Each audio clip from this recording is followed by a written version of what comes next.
Well, thanks for joining. I'm Laura Lindsay. I am the Soybean and Small Grain Extension Specialist at Ohio State, and I'm going to talk a little bit about wheat growth and development, and I also threw in some management information along the way. So there are a couple different wheat growth stage methods. There's a Zadig scale and a Feek scale. Just for this presentation, I'm going to focus on the Feek scale, since that's what's mostly used in applied industries. So first of all, why do you need to stage wheat?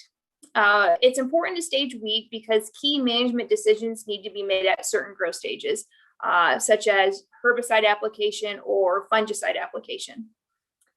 And you have to really stage the plant and look at your field carefully.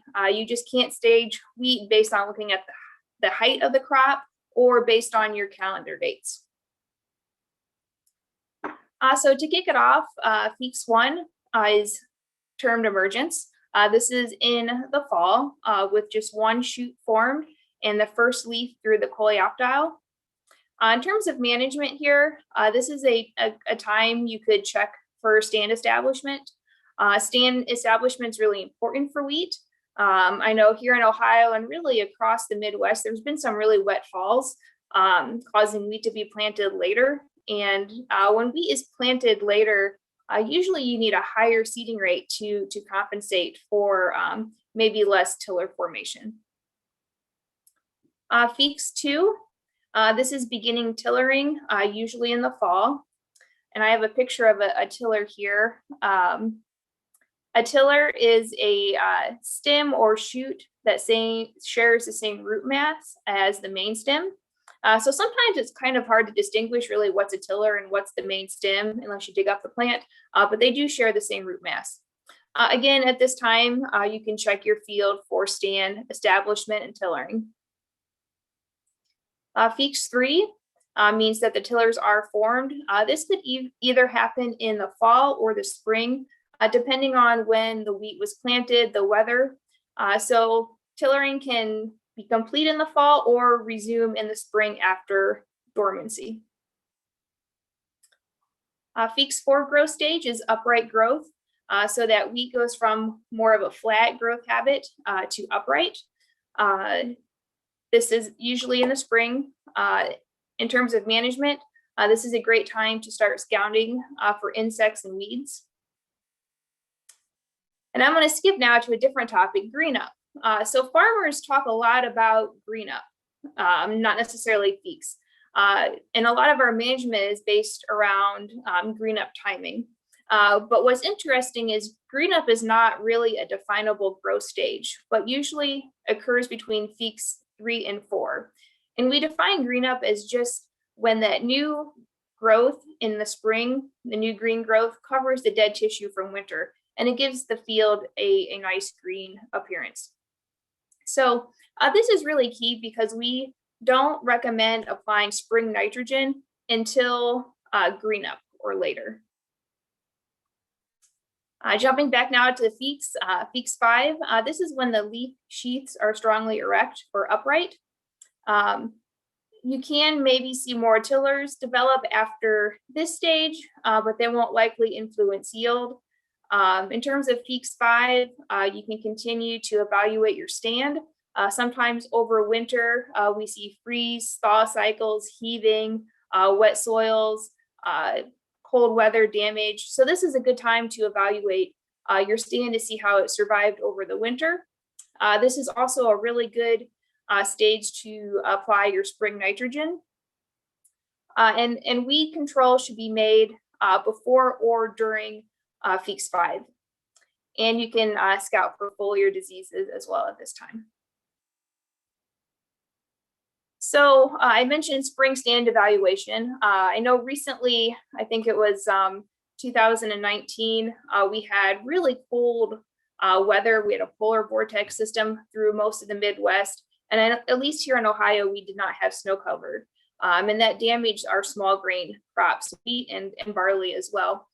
So evaluating stand in the spring is really important. And we found Feeks 5 to be a really good stage to do that before we decide on additional inputs like nitrogen. So This is how we do our spring stand evaluations. It can vary by state, so really look closely at what your state is doing and what they recommend. We evaluate from several areas within the plot or the field. 12 inches length and row. So we use this tool. We made it ourselves with just PVC, but it's 12 inches across, and we count all of the tillers and main stems in that 12 inch linear portion of a row. And again, we count both those main stems and the tillers and add them together. You can see here, this slide, this is a very labor intensive measurement, which is why I make my graduate students do it. But it requires really getting down on your hands and knees and looking at the field.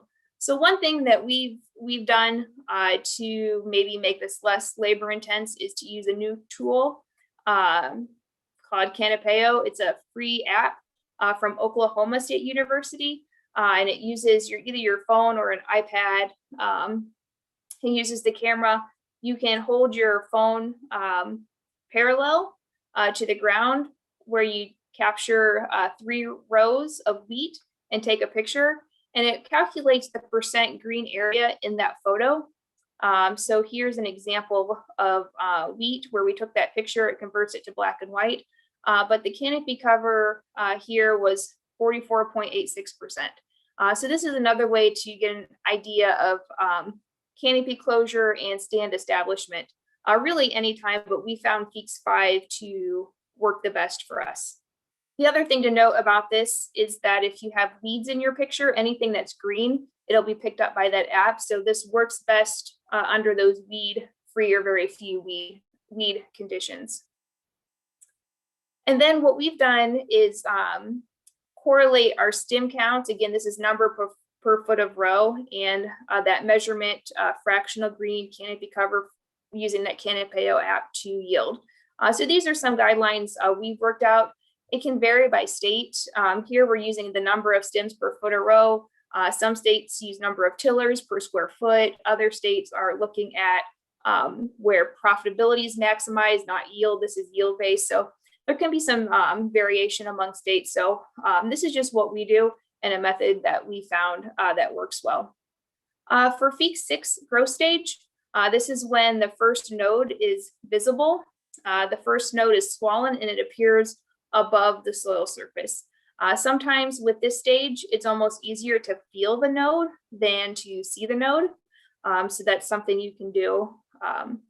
At this stage, that head or the spike is being pushed upwards through the plant and commonly referred to as jointing. So in terms of management, small grains can still show good response to nitrogen applied at this time, but your herbicide applications should be complete. These are pictures, side-by-side pictures of wheat at Feeks 5 and then wheat at Feeks 6. At Feeks 5, that first node is not yet visible, but at Feeks 6, you can see it above the soil surface here and here. It can be challenging to see that node if the leaves are still there, so you can peel those back away from the stem to help you see. That node can look like a darker green line, but again, in my experience, sometimes just feeling for the node is easier than visually seeing it. And if you're really interested in seeing what the head and spike looks like, you can split the stem right where that node is at carefully and see the developing head, which is here. This can be important if you think your wheat plant was damaged by freeze. Wheat is still pretty resilient to cold temperatures at Feeks 6, but there can be damage because that growing point is above the soil surface. So you can examine the developing spike within right above that node. If it's discolored or mushy looking, it could be damaged from freeze. This is a healthy one here. At Feeks 7, this is the second node visible. And again, you can either look or feel for the presence of those two nodes. You can peel off or peel away any leaves to help you see or feel those two nodes.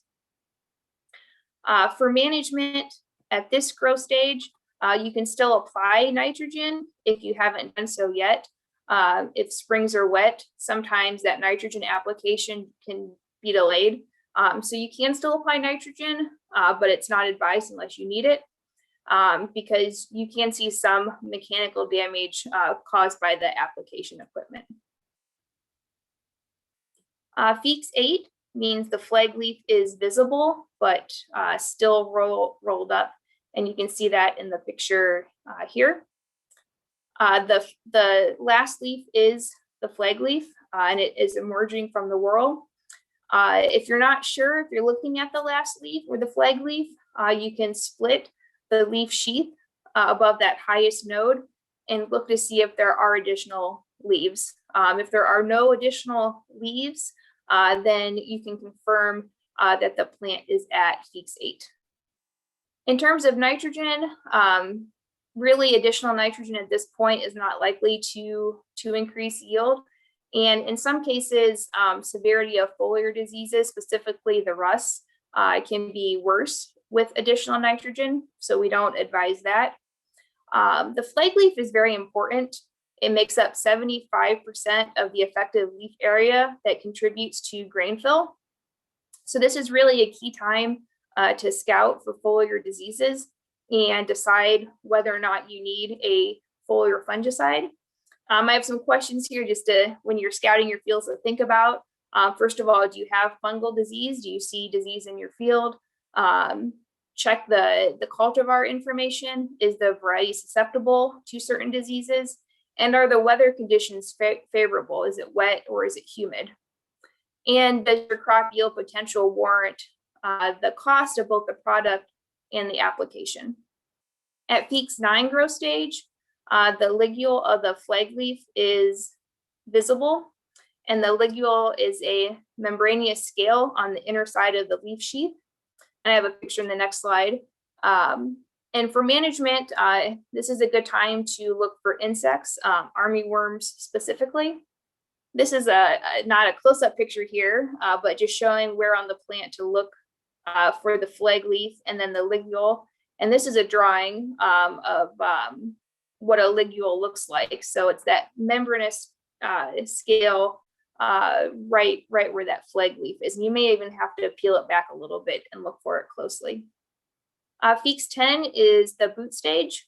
So at this stage, the head or the spike is fully developed, and you can see it through the swollen section of the leaf sheath below the flag leaf, and that's what's shown in the picture here. You can see a little bit of the head poking out there. In terms of management, again, you can scout for late season diseases, the blotches and rust specifically. This is a really key stage, or these are stages in terms of management, especially in terms of head scab and vomitoxin control. Foliar fungicide to control head scab should be done at 10.5.1 or shortly thereafter. And this can be tricky because wheat growth isn't necessarily uniform. So the recommendation is to spray this foliar fungicide when 50% of the plants are at anthesis or flowering. For example, if you select 20 heads from your field, 10 of them would have the anthers sticking out the central part of the head, and that would be the 50% of those plants are at anthesis. It's important to also focus on the primary tillers. And again, growth can be not uniform in the field, so look at several areas when you're trying to determine the best timing to spray foliar fungicides. And this concept, is similar for the other growth stages as well. So make sure you're looking at several areas in your field and looking at several plants within your field when you're trying to stage the whole entire field. Feeks 10.5.4 through 11.4 include ripening and maturation. 10.5.4 specifically means the kernels are watery ripe, and if you squeeze them, There's a clear fluid that comes out from the kernel. Milky white ripe is 11.1. So now when you squeeze that kernel, instead of it looking like a clear fluid, it's more milky colored, white colored. And then 11.2 is mealy ripe. So when you squeeze the kernel, it's more of a doughy consistency. 11.3, the kernel is hard, but you can still divide it with your thumbnail. And 11.4 means that the crop is harvest ready, the kernel is hard, and you can't divide it with your thumbnail. So at these stages here, it's important to start preparing for harvest. In terms of harvest management, timely harvest is very important for wheat. If dry grain is re-wetted in the field, it can become a fairly major problem. This is some data we have from a few years ago, but we harvested wheat on 2 dates, June 29th at 12% moisture, and then July 8th at 14% moisture. And between these 2 harvest dates, we got over a little ½ inch of rainfall. And we looked at grain quality and yield. And so when our dry grain was re-wetted, we saw yield decrease quite a bit between that earlier planting date and the later planting date. So 125 bushels per acre versus 116 when we had the later planting. Again, moisture increased because that grain was re-wetted. Because of that, we also saw a test weight decrease by about 3 pounds per bushel, and DON levels increased. And so it's very important to harvest your grain in the field before it is re-wetted.